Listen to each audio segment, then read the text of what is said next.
दोस्तों बारिश के चलते ओवल टेस्ट का या यूं कह सकते हैं सीरीज का अंजाम पांचवें दिन पर तो टल गया। लेकिन क्या टीम इंडिया के लिए जीत की उम्मीद बाकी है?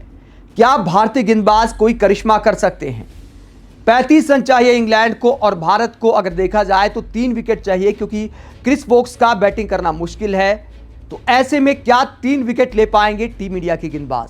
इस बात का विश्लेषण करेंगे कि जीत की आखिरकार कितने प्रतिशत उम्मीद बाकी है। पहले बात करते हैं आज के खेल की। कुल मिलाकर निचोड़ यही रहा कि भारत के गेंदबाजों ने जान तो पूरी लड़ाई, आखिरी सेशन में पूरी जान झोंक दी मोहम्मद सिराज ने, प्रसिद्ध कृष्णा ने, बाकी गेंदबाजों ने। लेकिन कुल मिलाकर पूरे दिन की फीलिंग यही रही मोहम्मद सिराज के लिए कि सिराज भाई तुमने ये क्या कर दिया। मोहम्मद सिराज का एक ब्लंडर लगता है कि मैच और सीरीज पर भारी पड़ सकता है। दिन की अच्छी शुरुआत हुई थी टीम इंडिया की। प्रसिद्ध कृष्णा बेन डकेट का बड़ा विकेट लेते हैं, 82 रन पर डकेट आउट होते हैं। उसके बाद ओली पोप के विकेट के लिए भी ज्यादा इंतजार नहीं करना पड़ता। 106 रन पर ओली पोप का विकेट टीम इंडिया को मिल जाता है। उसके बाद एक बड़ा चांस बनता है हैरी ब्रूक, जो कि जो रूट के बाद सबसे खतरनाक बल्लेबाज माने जाते हैं इंग्लैंड के बल्लेबाजी लाइनअप में। एक आसान सा कैच मोहम्मद सिराज के पास जाता है।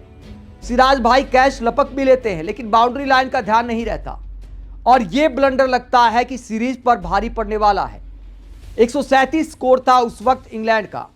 137 पर अगर 4 बल्लेबाज आउट होते स्कोर लाइन के हिसाब से और कायदे से देखा जाए तो चूंकि क्रिस वोक्स का बैटिंग करना मुश्किल है, तो समझिए कि आधी टीम इंग्लैंड की 137 पर आउट हो जाती और वहां इंग्लैंड पर दबाव कुछ और होता। हालांकि इंग्लैंड की टीम ने भी 6 कैच छोड़े थे, लेकिन मुझे लगता है कि मोहम्मद सिराज का एक कैच उन 6 कैच पर भारी पड़ गया, क्योंकि कमाल की पारी खेली हैरी ब्रूक ने और जो रूट के साथ एक तरह से मैच एक तरफा कर दिया था। हैरी ब्रूक बनाते 111 रन, वो भी तूफानी रफ्तार से। बेस्ट बॉल दिखाते हैं टीम इंडिया के गेंदबाजों को। 98 गेंद की पारी है, 111 रन बनाते हैं और जिस वक्त कैच छूटा था उस वक्त हैरी ब्रूक ने बनाए थे सिर्फ 19 रन।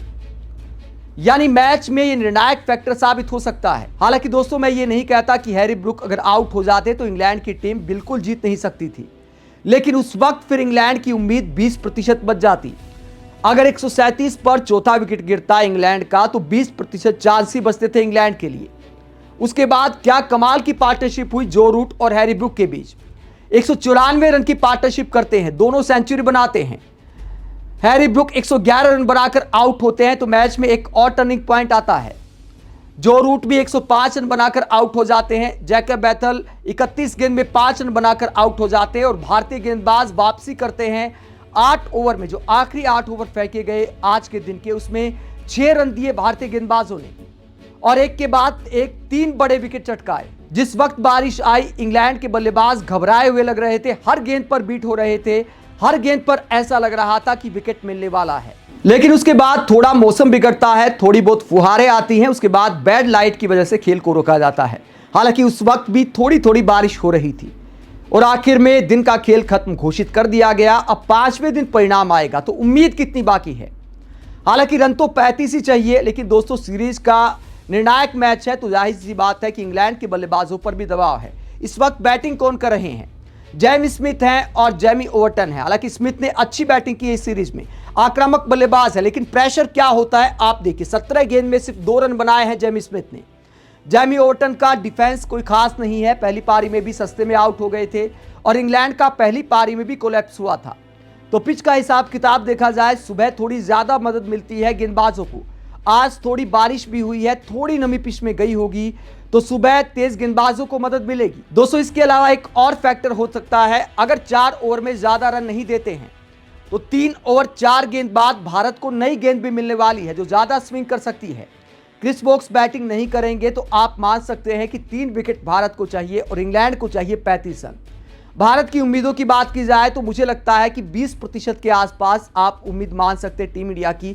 80% उम्मीद इंग्लैंड की जीत की है, क्योंकि इंग्लैंड के जो बल्लेबाज हैं, टैलेंटेड बल्लेबाज हैं, वो ठीक ठाक बल्लेबाजी कर लेते हैं, टारगेट उनके सामने है, घरेलू हालात हैं, तो ये सारे फैक्टर इंग्लैंड को फेवरेट बनाते हैं। लेकिन 20% उम्मीद के साथ भी आप ये उम्मीद कर सकते हैं कि हो सकता है गेंदबाज कोई चमत्कार कर दे। अगर आते ही एक विकेट मिल जाता है तो उसके बाद मैच बराबरी पर आ जाएगा। 2 विकेट और 35 रन। लेकिन फिलहाल की अगर बात की जाए तो इंग्लैंड की टीम फेवरेट है। 3-1 से ये सीरीज इंग्लैंड के नाम हो सकती है। अब चमत्कार की ही उम्मीद की जा सकती है। निर्णायक फैक्टर साबित हो सकता है मोहम्मद सिराज का वो कैच छोड़ना, गेंद को बाउंड्री पार ले जाना, कैच पकड़ने के बावजूद छक्का मिल गया इंग्लैंड की टीम को, या यूं भी कह सकते हैं कि सीरीज भी मिल सकती है इस कैच की वजह से। अगर भारतीय टीम ये सीरीज हारती है तो उसमें कैच छोड़ने का बड़ा योगदान होगा। एक कहावत आपने सुनी होगी कि छोड़ो कैच हारो मैच, तो वही टीम इंडिया के साथ इस सीरीज में हुआ है। पहला जो टेस्ट मैच खेला गया था उसमें भी 6-7 कैच हमने छोड़े थे, उसकी वजह से हेडिंग्ले में हार का सामना करना पड़ा, और अब लगता है कि ओवल में भी एक कैच सीरीज पर भारी पड़ने वाला है। आप क्या सोचते हैं मोहम्मद सिराज के उस कैच को लेकर, जिसके बाद हैरी ब्रुक ने शतक जमा दिया और इंग्लैंड की टीम जीत के करीब पहुंच गई है? कमेंट बॉक्स में अपनी राय जरूर दें कि क्या आखिरी दिन कोई चमत्कार हो सकता है। कमेंट बॉक्स में अपनी राय जरूर दें कि आखिरकार भारत की जीत की कितनी उम्मीद बाकी है। साथ ही चैनल को सब्सक्राइब भी करें। नमस्कार।